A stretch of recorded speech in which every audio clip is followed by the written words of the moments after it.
M क्या है। M का अर्थ जो हमारे जीवन से अगर हम लगाएं तो एम का अर्थ है कि हमारा लक्ष्य क्या है जीवन में। अब किसी भी लक्ष्य को निर्धारित करने के लिए सबसे पहले हमेशा हमें लक्ष्य को थोड़ा ऊंचा रखना चाहिए। अगर हम लक्ष्य को ही नीचा रखेंगे तो हम शायद उन ऊंचाइयों को नहीं पा पाएंगे जो कि हम जीवन में सोच रहे हैं। तो हमेशा जब भी हम लक्ष्य तय करें, और लक्ष्य क्या है, वो हमारी अंदर से भावना है कि हम कहाँ तक हम अपने आप को जीवन में लेके जाना चाहते हैं, और उसके लिए किसी न किसी प्रेरणा स्रोत की आवश्यकता है। तो लक्ष्य को प्राप्त करने के लिए एक साइंटिफिक तरीका है, वो है कि हम अपने उद्देश्य तय करें। किसी भी कार्य को करने के लिए, लक्ष्य को प्राप्त करने के लिए उसमें एक एक सीढ़ी चढ़ के हमको अपने उद्देश्य को लेके आगे बढ़ना होता है। अब सवाल है कि जो हमारे उद्देश्य हैं उन उद्देश्यों को हम कैसे तय करें और उद्देश्य कैसे होने चाहिए। इसके लिए जैसे मैनेजमेंट के लोगों ने एक हमारा तरीका तय किया है कि हमारे जो उद्देश्य हैं वो अंग्रेजी में हम कहते हैं स्मार्ट होने चाहिए। तो स्मार्ट का मतलब है, इसमें एस का जो मतलब है वो स्पेसिफिक है। अब स्पेसिफिक का मतलब किस चीज़ के स्पेसिफिक? स्पेसिफिक हमारा जो है अर्थ ये है कि स्पेसिफिक उस चीज़ से होना चाहिए कि जो भी हम कार्य करने जा रहे हैं, मतलब जो भी मुझे ज्ञान चाहिए उसके लिए स्पेसिफिक होना चाहिए, या जो दक्षता चाहिए या जो व्यवहार में अपने अंदर लाना चाहता हूँ तो उसके लिए वो स्पेसिफिक होना चाहिए।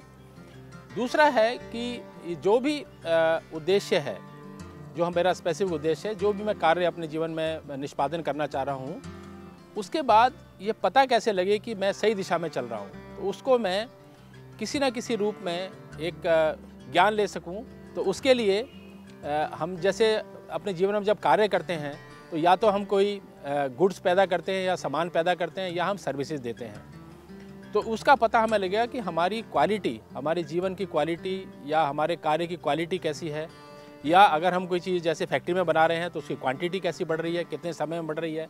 तो ये जो भी हम उद्देश्य करें इसमें एक ये निहित होना चाहिए कि इसको हम कैसे पता लगाएंगे कि हम अपने जो लक्ष्य है उसकी तरफ हम सही तौर पे जा रहे हैं, तो इसका निर्धारण भी होना चाहिए।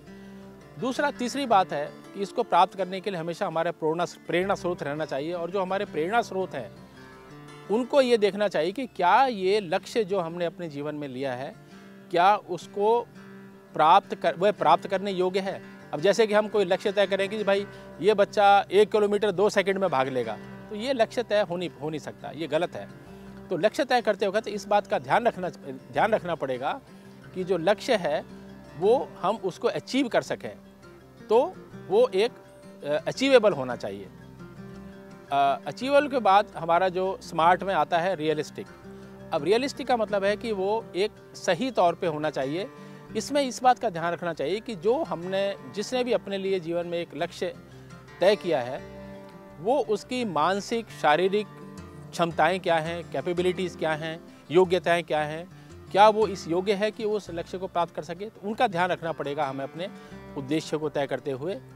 और उसके बाद में लास्ट में आता है टाइम बाउंड। स्मार्ट में SMART, टाइम बाउंड। टाइम का मतलब है कि अब ये नहीं कि हमने किसी कार्य को शुरू कराया तो गंगा बहती रहेगी और वो चलता ही रहेगा, ऐसा नहीं है। एक टाइम बाउंड होना चाहिए, टाइम लाइन्स होनी चाहिए किसी भी लक्ष्य को प्राप्त करने के लिए, और उसी समय के हिसाब से हम अपने उद्देश्यों को तय करते हैं। और ये टाइम लाइन्स बहुत महत्वपूर्ण हैं। इनका महत्व क्योंकि हमारा जीवन ही समय है और समय का हमें इसमें पूरा ध्यान रखना है। उद्देश्य को प्राप्त करते हुए हमारे अंदर फेलियर्स भी आ सकते हैं, हम फेल भी हो सकते हैं, लेकिन हर एक फेलियर हमको सक्सेस की तरफ लेके जाता है। कभी भी हम फेल नहीं होते हैं, ये एक और स्टेप होता है, एक और आगे बढ़ने का एक और जीवन में हमारा एक स्टेप होता है जिसको हम लेते हैं। तो हम फेल नहीं होते, हर बार हम पास ही होते हैं। अब जैसे शुरू में आपको याद होगा जब हमारा बल्ब का जब हुआ था, आविष्कार हुआ था, तो 1000 बार हमारे साइंटिस्ट वो फेल हुए थे, लेकिन उन्होंने कहा मैं फेल नहीं हुआ, हर बार मैं पास हुआ था। तो हमें अपने लक्ष्य को प्राप्त करने के लिए जो उद्देश्य है उसमें हम पास भी होंगे, फेल भी हमें, तो उसमें हमें अडिग रहना है और अपने लक्ष्य को प्राप्त करने के लिए उस तरफ हमेशा अग्रसर रहना है।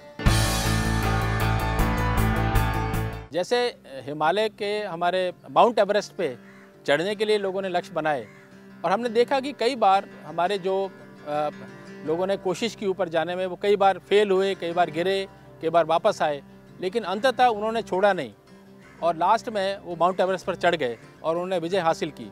तो ये मेरा कहने का तात्पर्य है कि उन्होंने एम इतना हाई रखा अपना, लेकिन उस एम को प्राप्त करने के लिए वो प्रयत्नशील रहे। उन्होंने प्रयत्नों को कभी नहीं छोड़ा, चाहे बीच में मुश्किलें आई, मौसम भी खराब हुआ, सब कुछ हुआ। इसी प्रकार से हमारे जीवन में भी दुख भी आएंगे, सुख भी आएंगे, लेकिन हमें अपना जो एम है, जो हमने बनाया है, जो अपने जीवन का लक्ष्य बनाया है, उसके प्रति हमें अग्रसर रहना चाहिए और अंततः उसको प्राप्त करने के लिए कोशिश करते रहना चाहिए।